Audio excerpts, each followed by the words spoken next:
जय श्री कृष्ण। राधे राधे। कार्तिक स्नान की कहानी। एक बुढ़िया माई थी जो चातुर्मास में पुष्कर स्नान किया करती थी। उसके एक बेटा और बहू थे। सास ने बहू को फलाहार बनाने को कहा तो बहू ने खाली टिफिन ही रख दिया। बेटा माँ को पहुँचाने के लिए पुष्कर गया। रास्ते में माँ से बोला, माँ फलाहार कर लो। जहाँ पानी मिला वही बुढ़िया माई फलाहार करने बैठ गई तो भगवान की कृपा से खाली टिफिन फलों से भर गया। माँ ने फलाहार कर लिया। पुष्कर में माँ के रहने के लिए झोपड़ी बनाकर बेटा वापस घर आ गया। रात्रि में श्रावण मास आया और बोला, बुढ़िया माई दरवाजा खोल। तब बुढ़िया माई ने पूछा, आप कौन हैं? मैं श्रावण मास हूँ। बुढ़िया ने तुरंत दरवाजा खोल दिया। बुढ़िया माई ने शिव पार्वती की पूजा अर्चना की, बेलपत्र से अभिषेक किया। जाते समय श्रावण मास ने बुढ़िया माई को आशीर्वाद दिया और झोपड़ी की एक दीवार सोने की हो गई।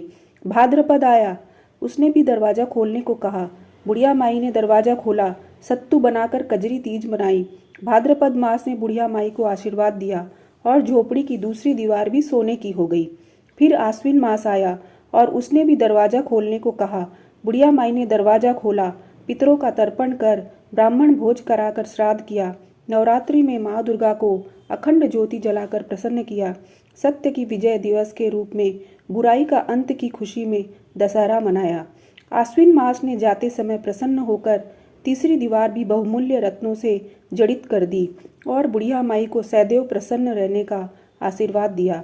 इन सब के बाद कार्तिक मास आया, उसने भी दरवाजा खोलने को कहा। बुढ़िया माई ने दरवाजा खोला, अति प्रसन्न मन से कार्तिक स्नान किया, दीप दान कर दिवाली, गोवर्धन पूजा, भैया दूज, गोपाष्टमी, आंवला नवमी मनाई। कार्तिक मास ने जाते समय आशीर्वाद दिया और झोपड़ी के स्थान पर महल बन गया। बुढ़िया माई गरीबों की सेवा कर भजन कीर्तन में अपना समय व्यतीत करने लगी। बेटा अपनी माँ को लेने आया और माँ और झोपड़ी को पहचान न सका तो पड़ोसियों से पूछा। उन्होंने बताया तो बेटा माँ के चरणों में गिर कर बोला, माँ घर चलो। सारे सामान के साथ घर ले आया।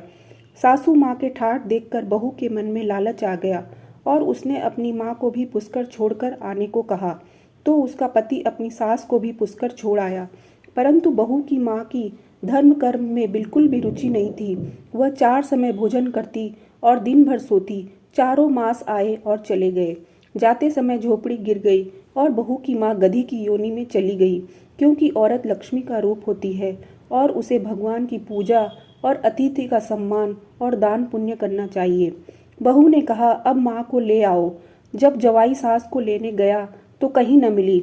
लोगों से पूछने पर लोगों ने बताया कि तेरी सास धर्म कर्म कुछ न करती थी, खाती थी और सोती थी, जिससे वह गधी योनि में चली गई। जवाई गधी को बांधकर घर ले आया। उसकी पत्नी ने पूछा, मेरी माँ कहाँ है? तब पति ने कहा, तेरे लालच की वजह से तेरी माँ गधी योनि में आ गई है। बड़े बड़े विद्वानों, ब्राह्मण, ऋषि, मुनियों से पूछने पर उन्होंने बताया कि तेरी सास के स्नान किए पानी से स्नान करने पर उसे मनुष्य योनि मिलेगी। तब बहू ने ऐसा ही किया और उसकी माँ पुनः मनुष्य योनि में आ गई। हे राधा दामोदर भगवान, जैसा बुढ़िया माई को दिया वैसा सबको देना। तो दोस्तों, आपको मेरा ये वीडियो अच्छा लगा हो तो मेरे चैनल को लाइक, शेयर और सब्सक्राइब जरूर करें और साथ ही बेल आइकन को प्रेस करके ऑल पर क्लिक कर दीजिए, जिससे जब भी मैं कोई वीडियो अपलोड करूं उसका नोटिफिकेशन आपको मिल जाए। जय श्री कृष्णा। राधे राधे।